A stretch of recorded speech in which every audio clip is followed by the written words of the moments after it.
Hello everybody, welcome back. Today I thought I would read a short story from the Grimm's complete fairy tales.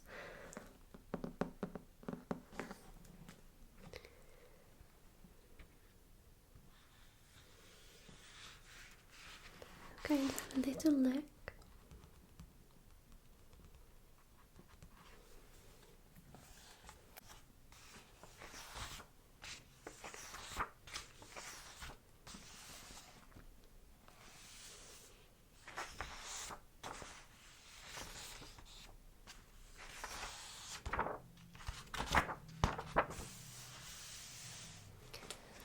I'm going to read Rapunzel.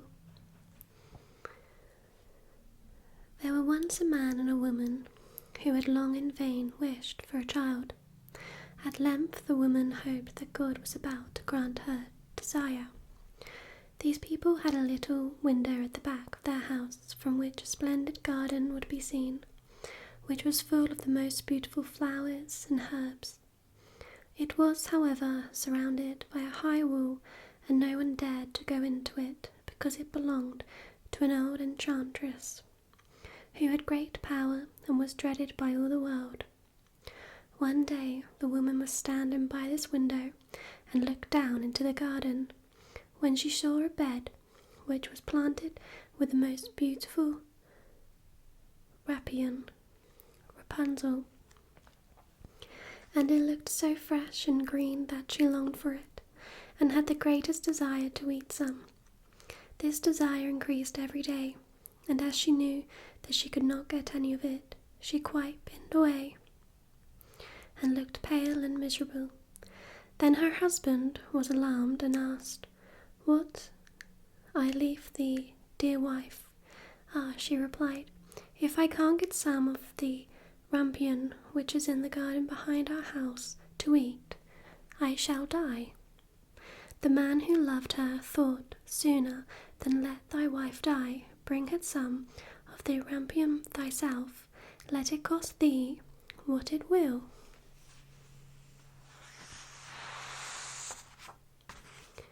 In the twilight of the evening, he clambered down over the wall into the garden of the enchantress, hastily clutched a handful of rampion and took it to his wife. She at once made herself a salad of it and ate it with much relish. She, however, liked it so very much, that the next day she longed for it 3 times as much as before. If she was to have any rest, her husband must once more descend into the garden. In the gloom of evening, therefore, he let himself down again, but when he had clambered down the wall, he was terribly afraid, for he saw the enchantress standing before him. "How canst thou dare," said she with angry look, "to descend into my garden and steal my rampion like a thief? Thou shan't suffer for it." "Ah," answered he, "let mercy take the place of justice. I only made up my mind to do it out of necessity. My wife saw your rampion from the window and felt such a longing for it that she would have died if she had not got some to eat." Then the enchantress allowed her anger to be softened and said to him, "If the case be as thou sayest, I will allow thee to take away with thee as much rampion as thou wilt. Only I make one condition. Thou must give me the child which thy wife will bring into the world. It shall be well treated, and I will care for it like a mother." The man in his terror consented to everything, and when the woman was brought to bed, the enchantress appeared at once, gave the child the name of Rapunzel, and took it away with her. Rapunzel grew into the most beautiful child beneath the sun. When she was 12 years old, the enchantress shut her into a tower, which lay in a forest, and had neither stairs nor door, but quite at the top was a little window. When the enchantress wanted to go in, she placed herself beneath it and cried, "Rapunzel, Rapunzel, let down thy hair to me. Rapunzel had magnificent long hair, fine as spun gold, and when she heard the voice of the enchantress, she unfastened her braided tresses, wound them round one of the hooks of the window above, and then their hair fell 20 ells down, and the enchantress climbed up by it. After a year or two, it came to pass that the king's son rode through the forest and went by the tower. Then he heard a song which was so charming that he stood still and listened. This was Rapunzel, who in her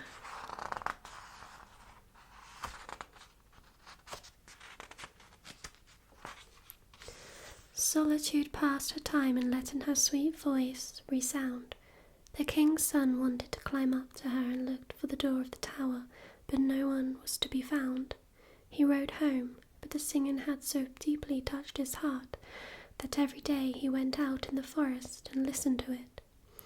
Once, when he was thus standing behind a tree, he saw that an enchantress came there, and he heard how she cried, "Rapunzel, Rapunzel, let down thy hair." Then Rapunzel let down the braids of her hair, and the enchantress climbed up to her. "If that is the ladder by which one mounts, I will for once try my fortune," said he. And the next day, when it began to grow dark, he went to the tower and cried, "Rapunzel, Rapunzel, let down thy hair." Immediately the hair fell down and the king's son climbed up. At first Rapunzel was terribly frightened when a man such as her eyes had never yet beheld came to her, but the king's son began to talk to her quite like a friend, and told her that his heart had been so stirred that it had let him have no rest, and he had been forced to see her.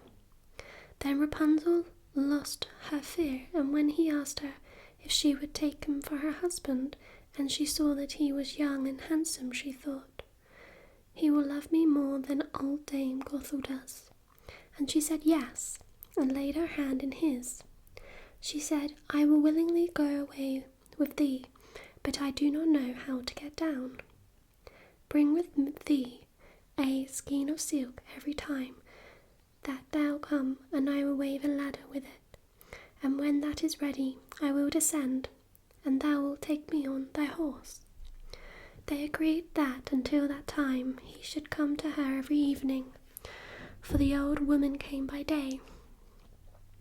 The enchantress remarked nothing of this, until once Rapunzel said to her, "Tell me, Dame Gothel, how it happens that you are so much heavier for me to draw up than the young king's son.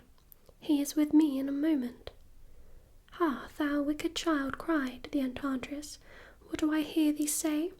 I thought I had separated thee from all the world, and yet thou hast deceived me."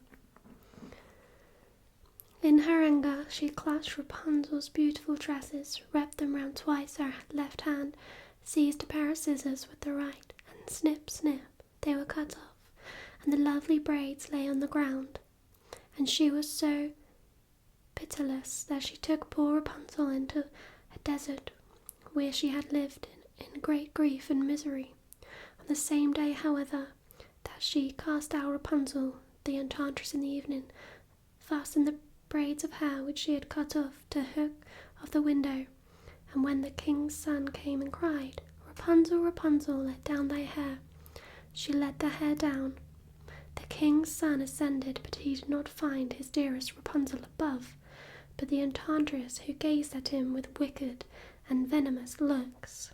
"Aha," she cried mockingly, "thou wouldst fetch thy dearest, but the beautiful bird sits no longer singing in the nest.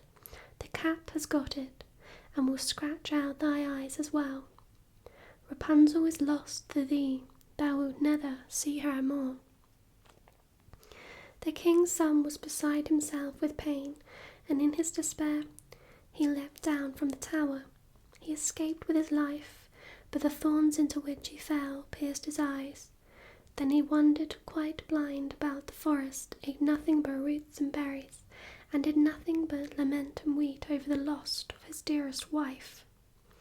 Thus he roamed about in misery for some years, and at length came to the desert where Rapunzel, with the twins to which she had given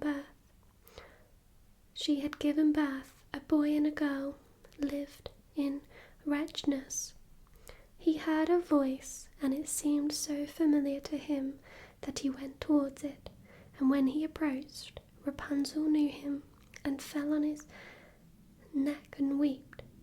2 of her tears wetted his eyes, and they grew clear again, and he could see with them as before.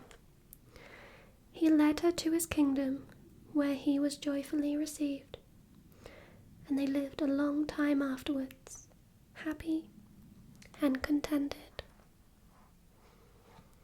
So that was the short story of Rapunzel.